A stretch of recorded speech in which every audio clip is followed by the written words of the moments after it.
আসসালামু আলাইকুম এভরিওয়ান। গত ক্লাসে আমরা দেখছি যে ব্রেড ক্রাম্বস কিভাবে ইমপ্লিমেন্ট করে ওই আমাদের ওয়েবসাইটে। তো আমরা অন পেজের শেষের দিকে চলে আসছি। আমরা হয়তো অন পেজের আর একটা ক্লাস করব, সেটা হচ্ছে এলিমেন্টর দিয়ে কিভাবে এসইও করা যায়। তো আজকের পর্বে সেটা দেখানো হবে। এরপর হয়তো আমরা টেকনিক্যাল এসইওর পর্বে ঢুকবো। তো আমরা স্কিমা জেনারেটটা দেখাইতে চাইছিলাম, সেটা হচ্ছে সেটা আমরা অন পেজে রাখতে চাইছিলাম, কিন্তু আমরা এটা টেকনিক্যাল এসইওর ভিতরে রাখছি, কারণ টেকনিক্যাল এসইওর ভিতরে আমাদের গুগল সার্চ কনসোল, তারপর হচ্ছে গুগল ট্যাগ ম্যানেজার, এগুলো ইনস্টল করা লাগবে। দেন আমরা স্কিমা জেনারেট আমরা ম্যানুয়ালি করবো। তো এর জন্য স্কিমা জেনারেটটা আমরা টেকনিক্যাল এসইওর ভিতরে রাখছি। সো আজকে আমরা দেখবো হচ্ছে এলিমেন্টর দিয়ে কিভাবে এসইও করা যায়। তো শুরু করা যাক। তো এলিমেন্টর দিয়ে এসইও করার জন্য আমরা আমাদের ওয়েবসাইটে প্রবেশ করছি। এটা হচ্ছে আমাদের ওয়েবসাইট, আমার ওয়েবসাইট যেটা। অ্যান্ড আমরা যে ফ্রিতে ওয়েবসাইট বানাইছিলাম, সেই ওয়েবসাইটে তো এলিমেন্টর দিয়ে ডিজাইন করা নেই। সো আমরা আমাদের নিজস্ব ওয়েবসাইটটা যেহেতু এলিমেন্টর দিয়ে ডিজাইন করা, সেহেতু সেটা দেখাচ্ছি। সো আমরা একটা পেজে যাই। আমরা যেহেতু বেশিরভাগ পেজই আপনার এলিমেন্টর দিয়ে ডিজাইন করা হয়। খুব কম সংখ্যক পোস্ট আছে যেগুলো এলিমেন্টর দিয়ে ডিজাইন করা হয়, খুব কম সংখ্যক পোস্ট। কারণ পোস্ট আপনার একটা ডিজাইন করা হয়, একটা থিম লিডারে ডিজাইন করা হয়, সেই পোস্টটি ক্লাসিক এডিটর দিয়ে বারবার পোস্ট করলে একভাবেই দেখায়। তো আমরা এলিমেন্টর ডিজাইন করবো, ধরুন হচ্ছে রিয়েল এস্টেট এসিও। সো আমরা পেজে গেলাম, অল পেজে গেলাম, যাওয়ার পরে real estate SEO, real estate case studies অথবা রিয়েল এস্টেট, আমরা রিয়েল এস্টেটটা করবো। আচ্ছা, এটা পেজ খুঁজে পাইলাম। পেজ খুঁজে পাওয়ার পর আপনারা এক কাজ করতে পারেন, এখানে এডিট উইথ ক্লাসিক এডিটর দিতে পারেন। এটা যাওয়ার পরে এডিট উইথ এলিমেন্টর দিতে পারেন, অথবা এখানে ডিরেক্টলি এডিট উইথ এলিমেন্টরে গেলে আপনাকে ডিরেক্ট ওই পেজে নিয়ে যাবে। সো আমরা ফার্স্টে দিই edit with classic editor. So এর ভেতর ঢুকে আমরা এডিট উইথ এলিমেন্টর দেব। দেন আমরা এখানে যাওয়ার পরে দেখেন এখানে এডিট উইথ এলিমেন্টর আছে, এখানে আমরা ক্লিক করব।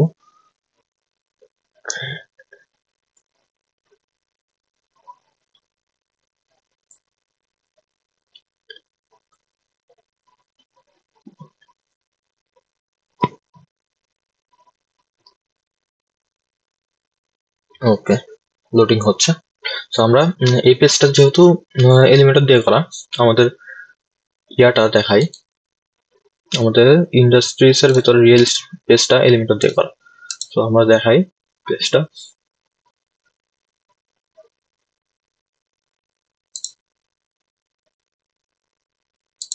টাইম নিচ্ছে। ওকে, এটা হচ্ছে আমার এলিমেন্টর দিয়ে এসইও করা।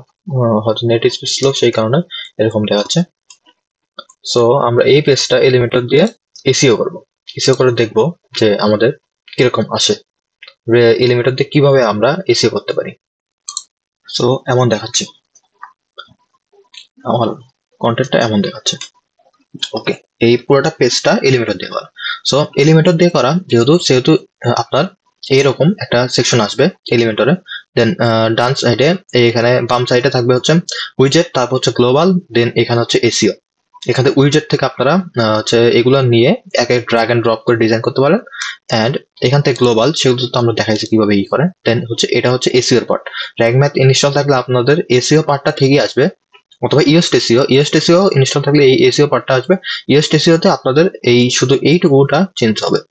সো র্যাঙ্ক ম্যাথ যেহেতু ইনস্টল করবো, সেহেতু র্যাঙ্ক ম্যাথে সো আমরা আমাদের এখানে ফোকাস কিওয়ার্ড দেবো। ফোকাস কিওয়ার্ডটা আমরা দিয়ে নেবো, এটা এখানে ফোকাস কিওয়ার্ড দেয়। অ্যান্ড এখান থেকে আমরা টাইটেল অ্যান্ড ডেসক্রিপশন চেঞ্জ করতে পারবো, বা যা আছে তাই রাখতে পারবো। আমাদের লিঙ্ক কেমন হবে, লিঙ্ক অর্থাৎ এটা হচ্ছে লিঙ্ক, আপনি কোন লিঙ্ক লিখে সার্চ দিচ্ছেন সেটা হচ্ছে করে। অ্যান্ড এটা হচ্ছে কম্পিউটার ভিউ, অ্যান্ড এটা হচ্ছে মোবাইল ভিউ, অ্যান্ড এখানে হচ্ছে সোশ্যাল শেয়ার। সোশ্যাল শেয়ারে এটা হচ্ছে গত পর্বে হয়তো দেখাইছিলাম, আপনার পেজ যেটা করে ওপেন গ্রাফ যেভাবে করে, এটা হচ্ছে আমার ওপেন গ্রাফ দেওয়া আছে। ওপেন গ্রাফটা আমি প্রত্যেকটা পেজের বেস্ট ওপেন গ্রাফ করছি। সো আমার ওপেন গ্রাফটা এমন দেখাচ্ছে। টুইটারে গেলে এরকম দেখতে পারবেন। এন্ড এখান হচ্ছে, আচ্ছা, আমরা ফোকাস কিওয়ার্ড দিয়ে শুরু করি। সো আমাদের ফোকাস কিওয়ার্ড আমরা নির্ণয় করতে হচ্ছে, ফোকাস কিওয়ার্ডটা আগে থেকে সিলেক্ট থাকবে। দেন আমরা কন্টেন্ট লিখবো real estate SEO service. So আমরা আমাদের ফোকাস কিওয়ার্ডটা দিয়ে নিই। যদি কন্টেন্ট আপনার অপটিমাইজ থাকে, আপনার অটোমেটিক্যালি এসইও স্কোর 80 বা 70+ দেখাবে। সো আমার কন্টেন্ট যেহেতু অপটিমাইজ একটা কন্টেন্ট, আমার কন্টেন্টটা ওইভাবেই করা। আপনার একটা পেজে যখন এসইও করবেন তখন কন্টেন্টটা যদি অপটিমাইজ থাকে সেহেতু এরকম করে। আর এগুলো কন্টেন্ট কিভাবে লিখছি আমরা চ্যাট জিপিটি দিয়েই লিখছি এগুলো কন্টেন্ট। সো একটা ওয়েবসাইট যখন সম্পূর্ণ বিল্ড করে দেখানো হবে, যখন সামনে যখন ফিউচারে যদি কোনো কোর্স আসে যে ওয়েবসাইট ডেভেলপমেন্ট কোর্স, সেখানে কন্টেন্ট লেখা থেকে শুরু করে কিভাবে এইগুলো পেজের কিভাবে করা হয়, ডিজাইন করা হয়, সেগুলো আমরা দেখবো, সমস্যা নেই। তো এরপর রিয়েল এস্টেট এসইও এজেন্সি, এটা হচ্ছে আমাদের সেকেন্ডারি কিওয়ার্ড। সো ফার্স্টে আমরা দিই হচ্ছে মেইন কিওয়ার্ড, ফোকাস কিওয়ার্ড, দেন আমরা সেকেন্ডারি কিওয়ার্ড দিই। এগুলো হচ্ছে আমাদের সেকেন্ডারি অথবা সাপোর্টিং কিওয়ার্ড। আমরা সাপোর্টিং কিওয়ার্ডটা দিয়ে নিই। ওকে, আমাদের ফোকাসিং কিওয়ার্ডটা দিয়ে নিলাম এইখানে এরকম। আচ্ছা, আমি এক এক করে দেখাই। এরপর আমরা এইখানে বলতেছি হুডে focusing keyword in SEO title, অর্থাৎ আমার টাইটেলটা আমরা কিভাবে নির্বাচন করবো, এইখানে এসইও এর ভেতরে এডিট স্নিপেট। সো আমার যে কিওয়ার্ডটা থাকবে মেইন কিওয়ার্ডটা, সেটা আমার টাইটেলের ভিতর আছে কিনা সেটা দেখবো। এটা এখানে হচ্ছে টাইটেল। তো আমার মেইন কিওয়ার্ড হচ্ছে real estate SEO agency, SEO service. So real estate SEO service আমার টাইটেলের ভেতরে ফোকাস কিওয়ার্ডটা আছে।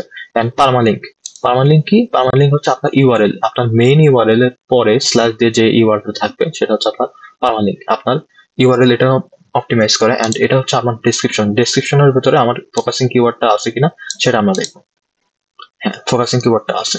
সো সে আমাকে বলতেছে ফোকাস কিওয়ার্ডটা এসইও টাইটেলের ভিতরে আছে, মেটা ডেসক্রিপশনটা আছে, তারপর হচ্ছে কিওয়ার্ড ইউআরএল এর ভিতরে আছে, ওই তো পার্মালিঙ্কের ভিতরে দেখলাম। এরপর focus keyword first 10% of content, অর্থাৎ ফুল কন্টেন্টের ভেতরে 10% আমার ফোকাসিং কিওয়ার্ডটা রাখা আছে। এন্ড কন্টেন্ট 2363টা ওয়ার্ডে সম্পূর্ণ কন্টেন্টটা বলতেছে গুড জব।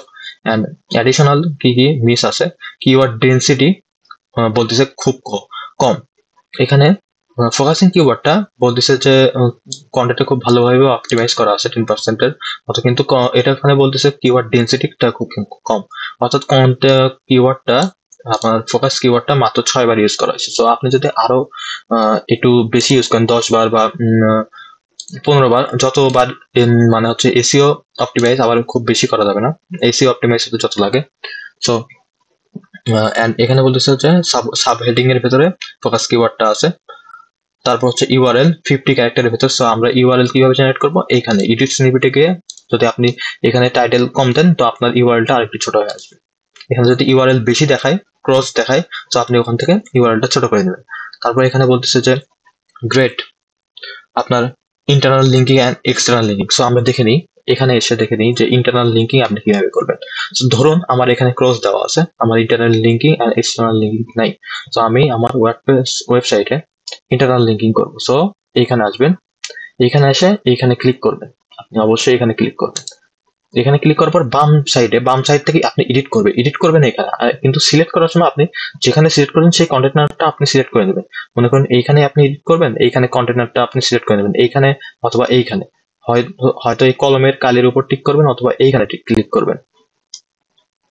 মনে করুন আমি এটা সিলেক্ট করলাম, আমি এইখানে ক্লিক করলাম, দেখুন ডান সাইডে এডিট করার অপশন আসছে। এন্ড এটা হচ্ছে কন্টেনারটা সিলেক্ট করে আপনি এইটা সিলেক্ট করতে হবে অবশ্যই। এন্ড এইরকম ভাবে আমরা সিলেক্ট করি। তো আমরা মনে করুন এখানে আমরা একটা ফোকাসিং কিওয়ার্ড দেবো। সো আমরা এটা হচ্ছে এডিট করার ভেতরের, আর এটা হচ্ছে কন্টেনার। আপনি কন্টেনারটা সিলেক্ট করে উপরে নিচে নিতে পারবেন। সো আমরা এডিট করার জন্য এখানে কলমের এখানে ক্লিক করব এন্ড আমরা এডিট করব এইখান থেকে। সো এডিটের জন্য তো আমরা যেহেতু কি করব, এক্সটার্নাল লিঙ্ক অথবা internal link. So internal linking করার জন্য মনে করুন এটা আমার কিওয়ার্ড, আপনি এইখানে কাজ করবেন কিন্তু এইখানে অটোমেটিক্যালি এটা সেট হয়ে যাবে। দেখুন আমি দেখাচ্ছি কিভাবে সেট হয়। দেখুন আমি ইয়াটা কাটলাম এন্ড এসইও চেঞ্জ হচ্ছে, এইখানে চেঞ্জ হচ্ছে। সো আমি যদি এইটা দেখাই, এইটুকু দেখাই এসইও, তাহলে বুঝতে পারবেন। এখানে যদি এই তো এইখানে আমি চেঞ্জ করতেছি, চেঞ্জ হচ্ছে, মূল কাহিনী এখানে চেঞ্জ হচ্ছে।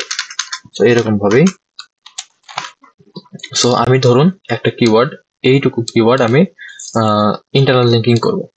তো আমি সিলেক্ট করে নিলাম, এইটুকু কিওয়ার্ড আমি সিলেক্ট করে নিয়ে উপরে দেখেন এখানে পার্মাল লিঙ্ক আছে, লিঙ্কের একটা ক্লিকের মতো আছে, এটা হচ্ছে লিঙ্ক করে। সো এখানে আমরা ক্লিক করব, ক্লিক দিয়ে আমরা এইখানে ইন্টারনাল লিঙ্কিং এর জন্য আমরা ওয়েবসাইটের লিঙ্ক ইউজ করব, আমাদের নিজস্ব ওয়েবসাইটের কোনো একটা লিঙ্ক ইউজ করব, কোনো পেজের লিঙ্ক ইউজ করব। এন্ড এক্সটার্নাল লিঙ্কিং জন্য আমরা যদি ফেসবুক অথবা গুগলের কোনো লিঙ্ক এনে দিই, অথবা সেমরাসের আপনি যেহেতু সার্চ ইঞ্জিন অপটিমাইজেশন, আপনার কোনো কম্পিটিটরের লিঙ্ক আপনারা ইউজ করবেন না, আপনারা ইউজ করবেন বড় হাই প্রোফাইল কোয়ালিটির লিঙ্ক যেগুলো আপনাদের কম্পিটিটর না। যেমন সেমরাস আছে, এইচরেপ আছে, গুগল আছে, ফেসবুক আছে, এগুলো কখনো আপনার কম্পিটিটর না। মনে করুন সেমরাসের একটা এসিও,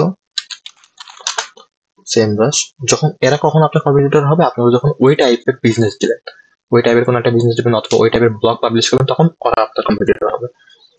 সেমরাস এসিও ব্লগ। তো আমি সাপোজ একটা লিঙ্ক দিই, মনে করুন আমি এই লিঙ্কটাই আমার সার্চ ইঞ্জিন অপটিমাইজেশনে লিঙ্ক দিব। সো আউটবাউন্ড লিঙ্ক আমি এখানে পেস্ট করলাম, পেস্ট করার পরে অ্যাপ্লাই দেবো।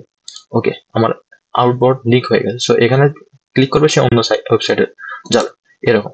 অ্যান্ড এইখানে যদি আপনি এডিট করেন, এডিট করে গিয়ে হচ্ছে এইখানে সেটিং এ যান, সেটিং এ গিয়ে এটা যদি ওপেন করে দেন, সেহেতু কি হবে, ওই লিঙ্কে ক্লিক করলে সে নতুন একটা ট্যাব, এখানে এগুলো হচ্ছে ট্যাব, তো এগুলা ট্যাবে নতুন একটা ট্যাবে ওপেন হবে এরকম। সো এরকম ভাবে আপনার ওপেন হবে। সো এরকম ভাবে আপনি লিঙ্ক করবেন একটা ইয়াতে। দেন আমি এসইওতে যাই, আর কি দেখানোর বাকি আছে। এরপরে আমাদের ইন্টারনাল লিঙ্কিং আর এক্সটার্নাল লিঙ্কিং দেখলাম। And you haven't use focus keyword before. Okay, আমার এগুলা সব অপটিমাইজ আছে। এরপর হচ্ছে টাইম রিডেবিলিটি দেখাচ্ছে। এখানে বলতেছে টাইটেলের আগে আপনি ফোকাস কিওয়ার্ডটা ইউজ করছেন, এন্ড হচ্ছে নেভিগেশন সেগমেন্টেড, অর্থাৎ আপনার টাইটেলটা মনে করেন নেগেটিভের ভেতরে নয়, আপনার টাইটেলটা পজিটিভের ভেতরেই আছে। এন্ড এগুলা হচ্ছে আপনার প্রো নেওয়া লাগবে, সেই জন্য বলতেছে। সো প্রো ভার্সন 85 অনেক ভালো স্কোর আপনার এসিও অপটিমাইজের জন্য। এসিও 85 অনেক ভালো স্কোর।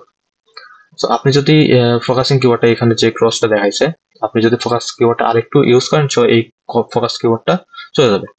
এরকম ভাবে আমরা এলিমেন্টরে এসি করে থাকি মূলত। এরপরে আমরা এটা হচ্ছে এন্ড হ্যাঁ, গত পর্বে যেটা আগে দেখাইছিলাম যে ক্যানোনিকাল ট্যাগ কিভাবে ইউজ করবেন হচ্ছে এলিমেন্টরে। সো জেনারেলের সাইটে দেখবেন এইখানে হচ্ছে একটা অ্যাডভান্স অপশন আছে, যেটা ক্লাসিক এডিটরেও আসে, কিন্তু আমাদের ফ্রি ওয়েবসাইটে অ্যাডভান্সের অপশনটা আসতেছিল না, কিন্তু এটা আমাদের ডোমেইন হোস্টিং পারচেজ করা, সো এই ওয়েবসাইটে আমাদের আসতেছে। তো এটা অ্যাডভান্সে ক্লাসিক এডিটরেও দেখবেন জেনারেলের সাইডে একটা অ্যাডভান্স অপশন আছে নিচের দিকে। জেনারেল সাইডে যেখান থেকে শুরু হয় সেখানে জেনারেল সাইডে আপনার অ্যাডভান্সের অপশন আছে। যে অ্যাডভান্সের অপশন আছে এখানে আপনারা ইউআরএলটা এখানে পেস্ট করে দেবেন এইখানে।